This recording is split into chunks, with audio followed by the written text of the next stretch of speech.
တာမဏေလေးသည်နမိုက်တို့ကိုစွန့်ကျင်ပြီးခင်းကမြင့်သူရေချွေးရန်လျှောက်သွားလေထိုအချိန်တွင်တဝုံနီးနေသောလိုင်းတဘုံများကိုမြင်ရလေသည်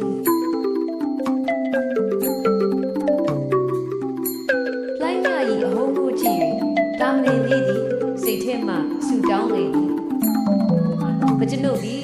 နိဗ္ဗာန်ရောက်သည့်ဒီဖြစ်နေရဘဝတိုင်းဒီလိုင်းတဘုံအဟုံးကပ်အခါအားလျော်စွာဖြစ်ပေါ်လာသောဉာဏ်ပညာရှိသူဖြစ်ရပါလို့မကုန်းနိုင်သောဉာဏ်ပညာရှိသူဖြစ်ရပါလို့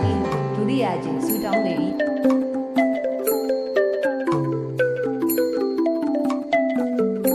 ယဟန်သည်ကင်းကမြင့်သူရေချိုးရင်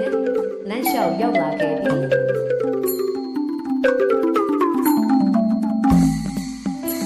မိခန့်အနီးသို့ရောက်လာတော့အခါတာမဏေငယ်၏ဆူတောင်းတန်ကိုကြားရသည်။ဆန်းဒီခဏရဲ့တာမဏေဘူးကြီးကစိတ်ထဲတွင်ရှင်းနေစဉ်းစားသည်။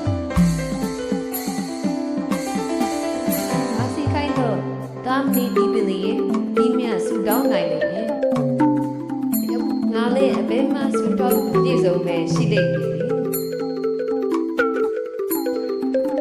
။ရဟန်းလည်းဂိမ်းကမြင်တိုင်းတဘိုးများကိုကြည့်ကလက်နှစ်ဖက်ပေါင်းစုံပြီးဆူတောင်းနေသည်